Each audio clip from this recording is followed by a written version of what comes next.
Hello and welcome to Indian yum. This is your Shilpa. आज मैं आपके साथ एक स्नैक रेसिपी शेयर करने वाली हूँ। ये स्नैक बनाने के बाद आप इसे एक एयरटाइट कंटेनर में 3 से 4 हफ्ते तक स्टोर करके रख सकते हैं। So without any further delay let's get started. मठरी बनाने के लिए मैं यहाँ ले रही हूँ 2.5 कप मैदा। अब इसमें ऐड करेंगे 1 टीस्पून ऑफ अजवाइन, 1 टीस्पून ऑफ जीरा, 2 टीस्पून ऑफ सफ़ेद तिल। नेक्स्ट इसमें ऐड करेंगे अराउंड 2 टेबलस्पून ऑफ कुटी हुई मूंगफली। अब इसमें ऐड कर देंगे नमक और 3 to 4 टेबलस्पून ऑयल और अब इन सबको हम अच्छे से मिक्स कर लेंगे। देखिए मैदा बाइंड होना शुरू हो गया है। अब इसमें हम थोड़ा थोड़ा करके पानी ऐड करेंगे और इसका बिल्कुल सॉफ्ट डो रेडी कर लेंगे।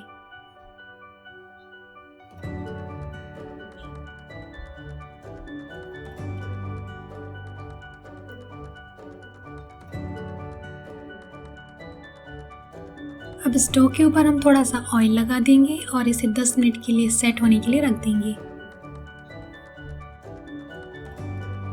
तो 10 मिनट के बाद ये डो मठरी बनाने के लिए बिल्कुल रेडी हो गया है। यहाँ मैंने एक बड़े साइज का डो बॉल लिया है। तो सबसे पहले हम इसे बिल्कुल पतला रोल कर लेंगे।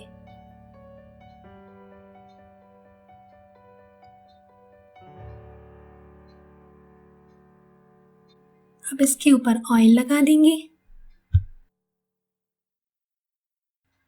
और ऊपर से थोड़ा सा मैदा स्प्रिंकल कर देंगे। ऐसा करने से फ्राई करते समय इसकी लेयर्स इजीली खुल जाती हैं। अब इसे हम दोनों तरफ से इस तरह से फोल्ड कर लेंगे। ऊपर से थोड़ा सा ऑयल और लगा देंगे और इसे एक बार और फोल्ड कर लेंगे।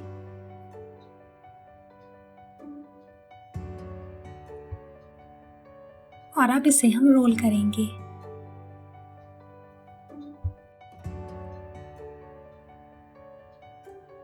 रोल करने के बाद एक बार फिर से हम इसके ऊपर ऑयल लगाएंगे और थोड़ा सा सूखा मैदा स्प्रिंकल करेंगे और इसे दोनों तरफ से फोल्ड कर देंगे। अब इसे रोल करके थोड़ा सा पतला कर लेंगे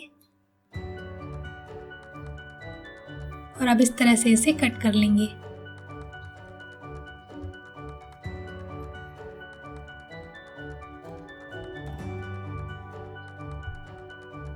अब हम मठरी को फ्राई कर लेंगे।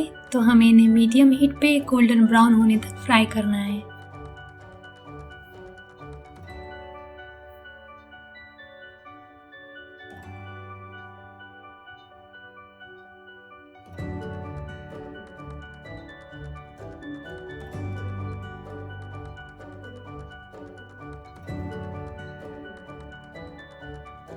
तो देखिए मठरियाँ हल्की सी गोल्डन ब्राउन हो चुकी हैं और इनकी लेयर्स भी खुल चुकी हैं।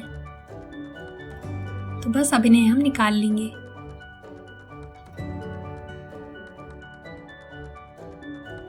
हमारी खस्ता और कुरकुरी मठरियाँ बनके तैयार हो गई हैं।